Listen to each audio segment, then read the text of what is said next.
Before I get into the chapter, did anybody else notice the name of the food that was given to the king of Kui before their meeting started? It was called roasted ox tongue. Like, that sounds disgusting, but you know what? Just for the sake of you guys, I Googled it. I'm going to post a photo here so you get to see it with me.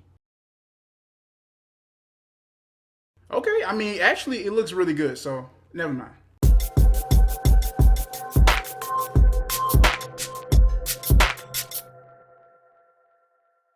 All right, so now we get to see why the King of Kui is such a major threat to the state of QIN. In fact, he's actually the only major threat they have right now, but this dude is so powerful that he could start a second coalition army and just destroy everything that Sei is built for. But it's good to see that Sei is able to hold his own against him and actually gain this dude's respect, but that's not going to be enough to cut it. And Shogun's reactions to all of this stuff is just wild, man. Like the facial expressions he keep making, man, but it's understandable, you know what I'm saying? Because literally, this is a meeting between the two biggest opponents in China right now. So it's understandable, but I kind of wonder, like, would Shoin-kun did the same thing? Would he had done the same thing? I don't think so. All right, so I'm not sure if this was mentioned before, but the reason why the state of QIN was actually able to survive the coalition army was because the state of Kui poured out of it.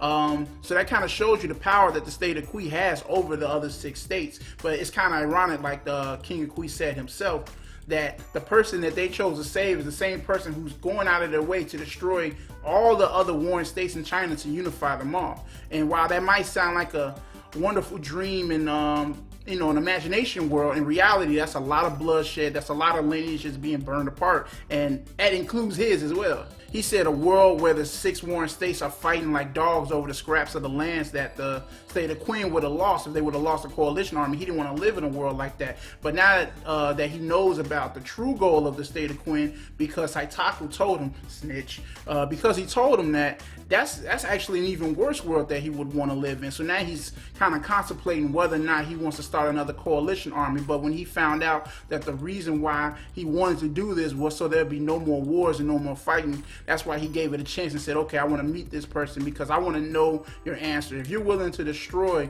all these lands, you better have a set out plan. You can't just say, oh, I'm going to do this and there's going to be peace. You got to have a solid reason how you know this is not going to end up still creating more chaos, because that's what he sees right now.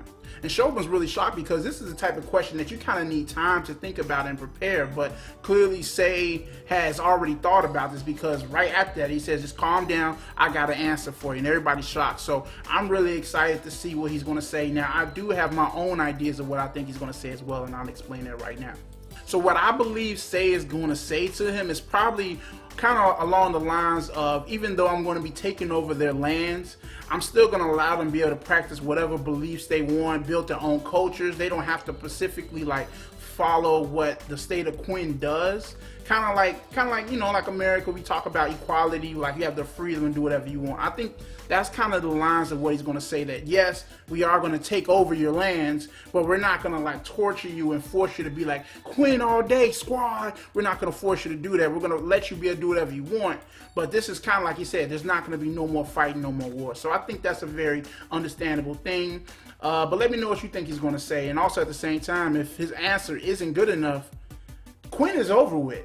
He said himself that if you don't have a satisfying answer, he's going to go start a second coalition army and just wipe the floor with them, which he clearly has the influence to do. And okay, finally, it took me a while to notice this, but this dude's tongue is like a snake. You know what I'm saying? Like, did they carve that in there? Because that looks very lifelike to me.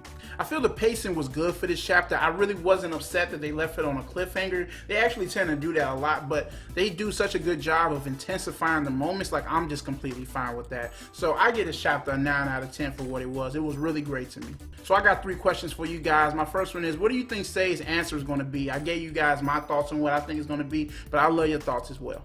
Do you think there was a strategic reason for Saitaku choosing Shogun to stay instead of Shoin-kun? Because I know Shoin-kun's more of the wise one, you know what I'm saying? So was there like a strategic reason for him doing that? Did he not want Shoin-kun putting in some type of input that could risk anything? And what do you think Riboku wants to discuss with Sei after his conversation with the King of Kui is over? They didn't really talk about him much, but it seems like Riboku's also going to go in, damn, I'm fucking up. What do you think Riboku wants to discuss with Sei after he finished his conversation with the King of Kui? Because it seems like he's also going to get his own little private conversation with him.